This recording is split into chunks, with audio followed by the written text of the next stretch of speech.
I'm on the moon. I'm on the moon. And the excitement, the wonder, the thrill, the adventure of it all. An Apollo astronaut just admitted he photographed artificial structures on the moon, structures that predate humanity by millions of years. For 50 years, Charles Duke kept quiet. He was the 10th man to walk on the lunar surface, a brigadier general, a test pilot with impeccable credentials.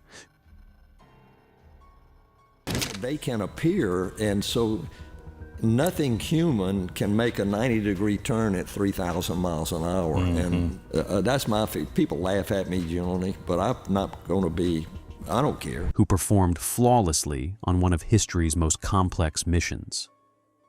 But here's the catch. What he saw in the Descartes Highlands in 1972 doesn't match a single word in any NASA report.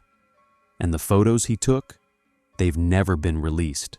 This is the testimony NASA hoped would die with him. It didn't. The wall that shouldn't exist. April 1972, the lunar surface. Charles Duke stood 6 kilometers from the lunar module, farther than any human had ventured from their spacecraft. The Descartes Highlands stretched before him, an endless expanse of gray dust and ancient craters. Barely sinking in. Hey, we can see that. You can't put it too far down in the middle of the... No atmosphere, just the sound of his own breathing and the faint hum of his life support system. He was collecting rock samples from a crater when something on the horizon caught his eye, something that made him stop moving entirely. Geometric, Duke would later describe it. Too regular to be natural. He called out to Mission Commander John Young. "John, you seeing this?" Young's voice crackled through the radio. "Yeah, Charlie, I see it." They drove the rover closer. It wasn't on their planned route, but astronauts had some discretion. With every meter they covered, the shape on the horizon became clearer and more impossible. Duke described what he saw in a 2019 interview, breaking decades of silence. It looked like a wall, or a foundation, angular, made of blocks, covered in dust but definitely constructed, maybe 100 meters long, extending into the lunar surface at both ends, as if we were seeing part of something larger. The lunar dust lay undisturbed around it, fine as powder, untouched for eons. The blocks, if that's what they were, cast sharp shadows in the unfiltered sunlight. No erosion from weather, no softening from time, just clean geometric edges against the gray horizon. Duke raised his camera. The Hasselblad felt heavy in his gloved hands. He began documenting everything. Close-ups of the block surfaces, context shots showing the scale, wide angles capturing how the structure disappeared into the lunar soil at both ends. Click, click, click. Dozens of photos. The most important photographs in human history, taken by a man trained to observe, document, and report. But here's the catch. When they called Houston to report what they were seeing, something strange happened. "We described it clearly," Duke said. "There was a long delay, longer than normal. Then we were told to continue with our planned sample collection. No acknowledgement, no follow-up questions, no request for more photos, just silence, then an order to move on." Duke and Young exchanged a look through their visors. They were experienced enough to understand what that silence meant. Houston didn't want them pursuing it, but they already had the photos. And those photos showed something that rewrites everything we think we know about the moon. The structures weren't just artificial, they were ancient. "Eroded," Duke said. "Even though there's no weather on the moon, covered in impact craters, which meant they had been there for a very long time, millions of years possibly." He paused in the interview, letting the weight of his words settle. "They predated anything humans have built, they predated humans.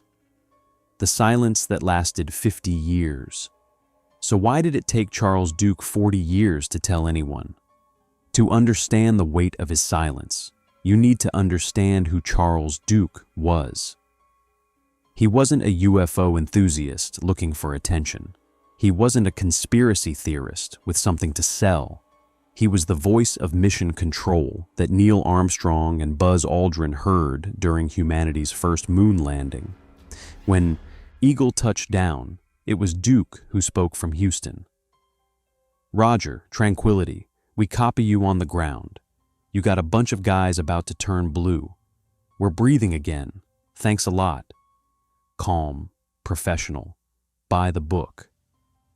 3 years later, he got his own chance to walk where Armstrong had walked. And he returned with photographs of something impossible.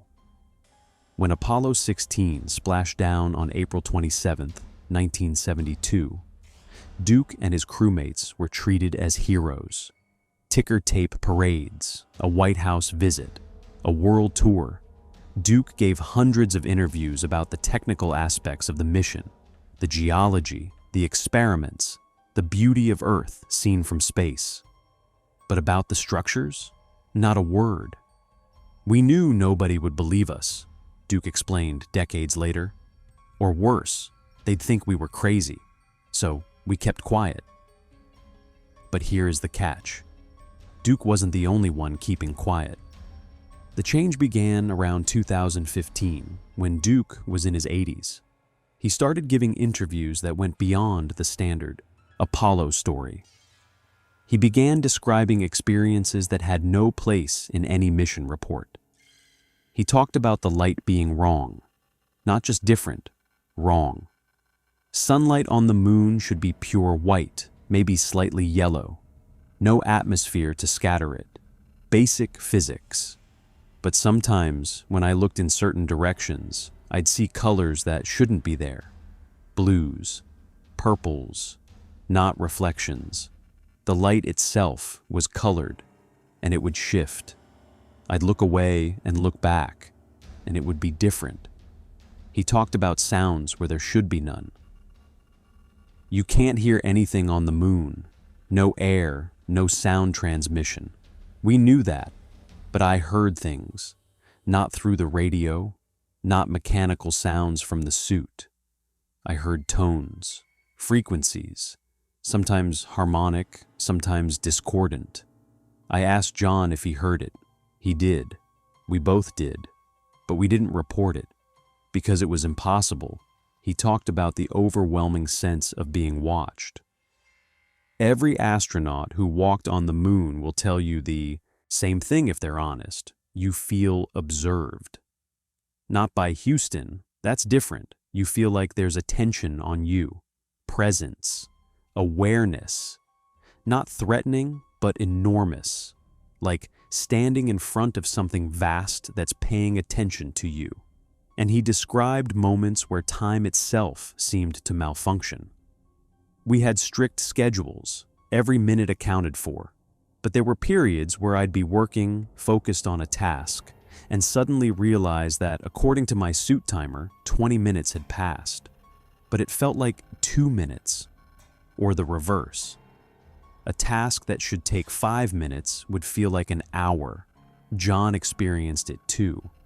We'd compare notes, and our subjective time didn't match the clock, ever. For 40 years, Duke carried these experiences alone. Then, in 2017, something happened that changed everything. The reunion where they finally talked, a private gathering. Most of the surviving moonwalkers in one room. It was one of the few times the men who had walked on the moon came together outside of public events.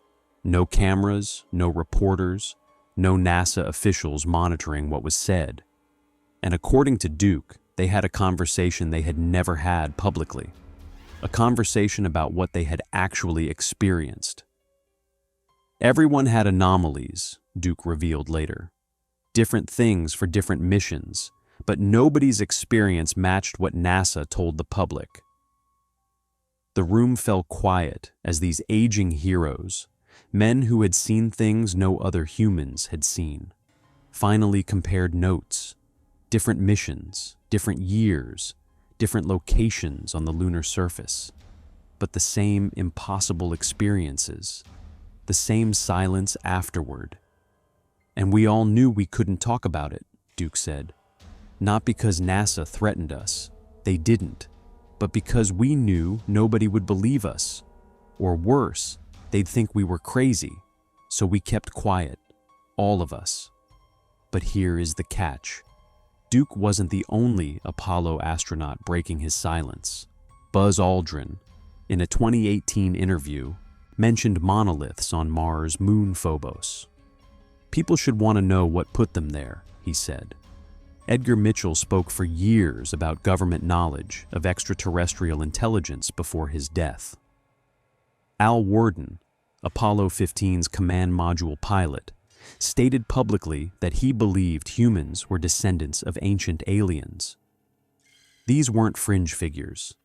These were brigadier generals, test pilots with thousands of flight hours, men who had been trusted with billion-dollar missions and performed flawlessly.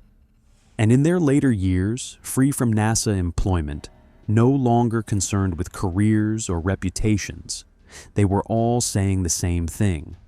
The official story is incomplete. What they experienced in space didn't match what they were allowed to say publicly. There are things about the moon, about space, about our solar system that the public has not been told.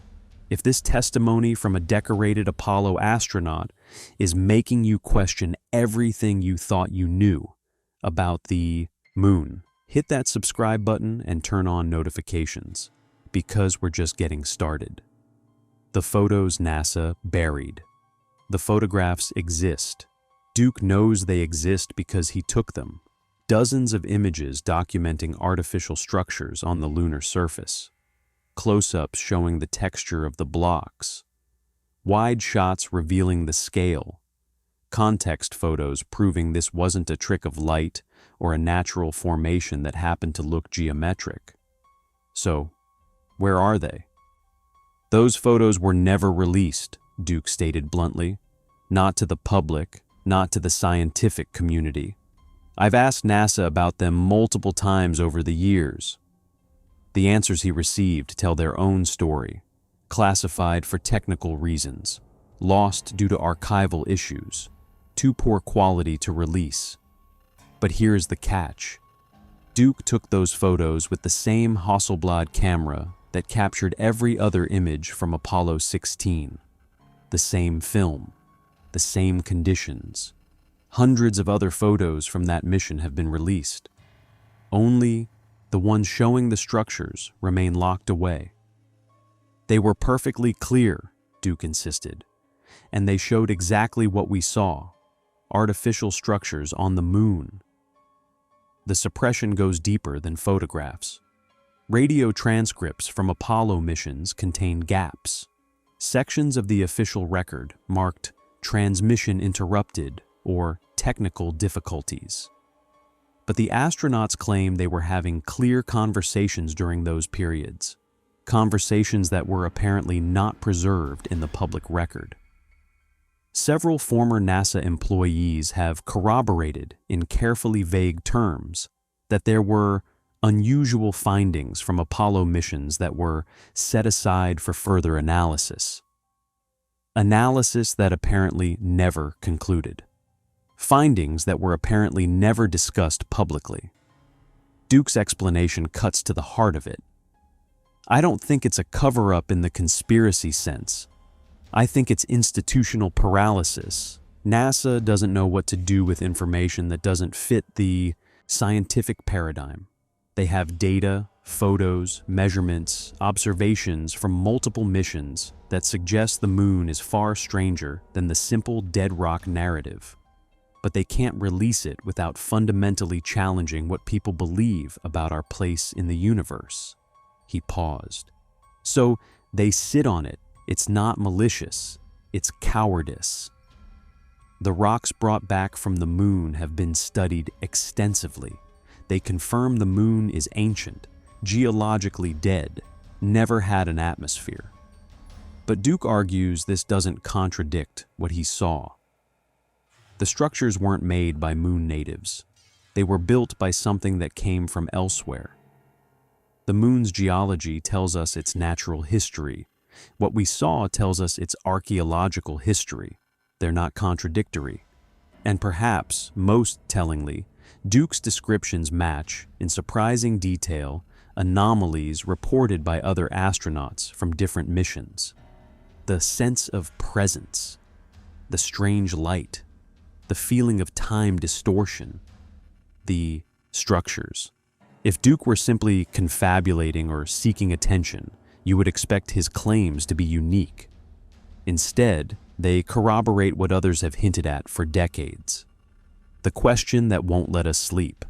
Charles Duke is 89 years old.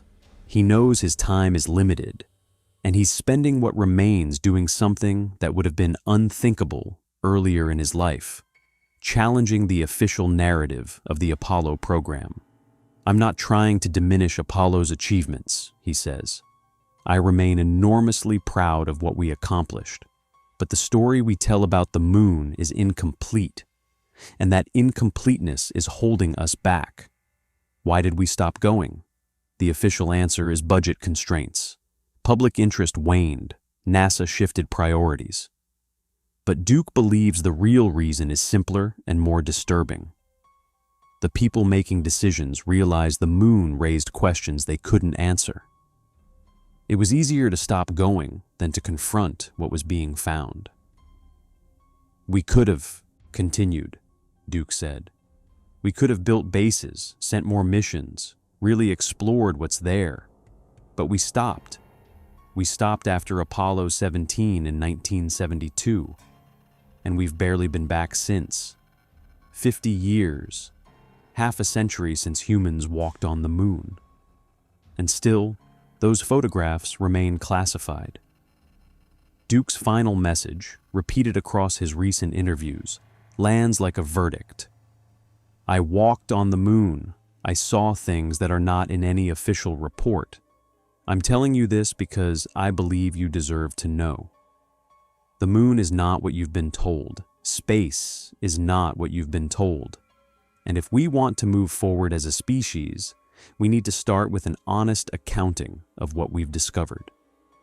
He described moments of what he called clarity during his time on the surface. A few times, usually when I was alone, I would suddenly understand things. Not thoughts in words, just knowledge about the moon, about its history, about why we were there. Then it would fade, and I couldn't hold onto it. But in those moments, I knew. I absolutely knew. We were being allowed to be there. We were guests. He let the weight of that word hang in the silence. The moon was not empty, and it never had been. The moon is still there. Right now, tonight, you can walk outside and see it hanging in the sky. The same gray surface Charles Duke stood upon in 1972. The same ancient dust that covered those geometric blocks. The same structures, if they exist, waiting in the Descartes Highlands. The evidence is there. The photos exist. The testimonies from multiple astronauts align. 12 men walked on the moon. For 50 years, they kept quiet about what they really experienced. Now, one of them is talking, and what he's saying changes everything we thought we knew about our place in the universe. Drop your theory in the comments below, and if you want more deep dives into the secrets they're hiding in plain sight, smash that like button and subscribe. We're just scratching the surface.